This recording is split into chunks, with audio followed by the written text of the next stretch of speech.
Hello YouTube, welcome to a new SYNTH anatomy video. It took us a long time, but today the time has come. Today I give you my final review from a perspective of an iPad musician of the iPad 2018. So let's go!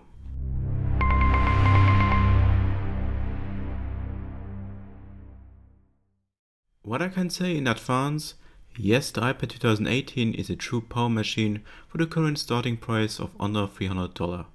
You get here the classic iPad in the 9.7 design with the A10 Fusion chip, known from the iPhone 7 with 2GB of RAM and 32 or 128GB of memory. What iPad musicians are more interested in are other facts. So the best is probably it offers still a 3.5mm headphone jack, which we miss a lot on the new iPad Pro 2018. USB-C is not on board, but the classic lightning input. This is not bad because there are many music accessories that only works with lightning. So let's go now deeper with the features, starting with the display that has a resolution of 1556 to 2048 pixels. It offers a nice and crisp image that is enough for everything you want to do with music apps. What is a bit unusual at the first touch is the non-laminate display that feels a bit hollow. If you used an iPad 3 or 4 before, the touch feel is different, but this has no negative impact on the iPad experience. Music apps can be used in the same way as on every other iPad. Everything is smooth and works great. Due to the lack of the lamination, the display reflects a bit more than other iPads, what can distort a bit the view on the iPad. Judging by the price, it's totally fine and nothing that would make the iPad worse. For photos is an 8MP on the back and a 1.2MP camera on the front. The back does a good job, especially in good lights. It's not the best camera on the market, but it's not very bad either, so nice for the price. For the battery, Apple promises 10 hours of display on time. If you surf on the internet or watch videos, I can confirm this. It works and works. No difference to the iPad Pro, for example. Things are different with music apps. Since many of these apps use a lot of CPU and RAM, the battery will also empty faster. So my iPad was empty after plus/minus 4 hours. Depends always on the music apps you use, but I also had with my Air 2. Unfortunately, it must also be said that I cannot give more accurate information about the battery, since many iOS versions provoke battery changes. The 3-4 hours during testing can change to less or more. On the whole, the battery life is really good on the latest budget iPad. The interesting part of the iPad is the performance on the CPU and RAM. Immediately I can say who has an iPad Air 2 don't need to switch to the iPad 2018.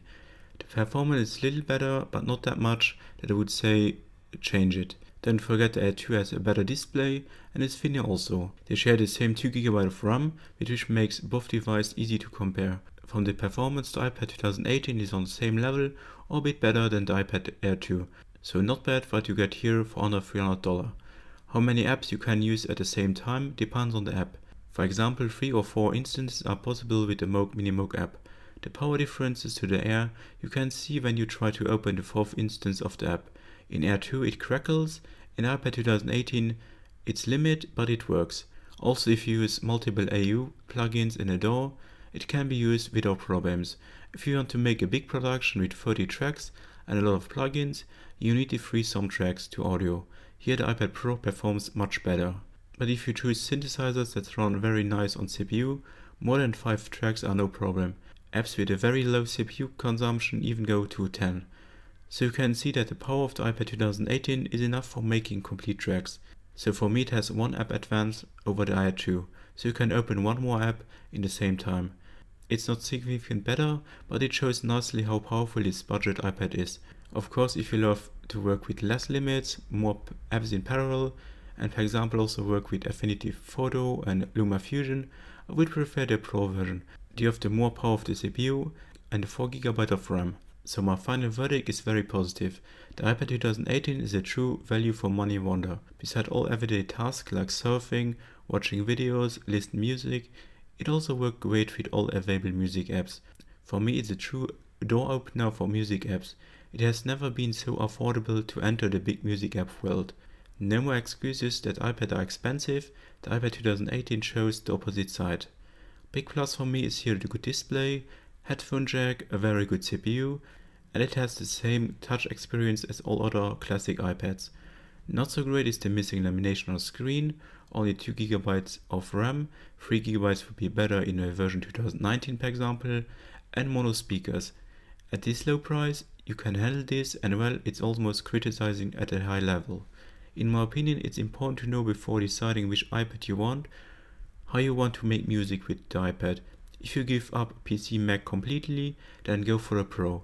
As a pastime or virtual instrument or effect host for external gear for example, the iPad 2008 is a perfect choice. So I hope you enjoy my review of the iPad 2018. Please let me know in the comments below what do you think about the iPad 2018.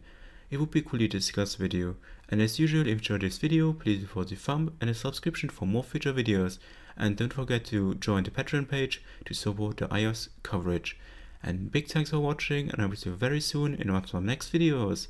Bye!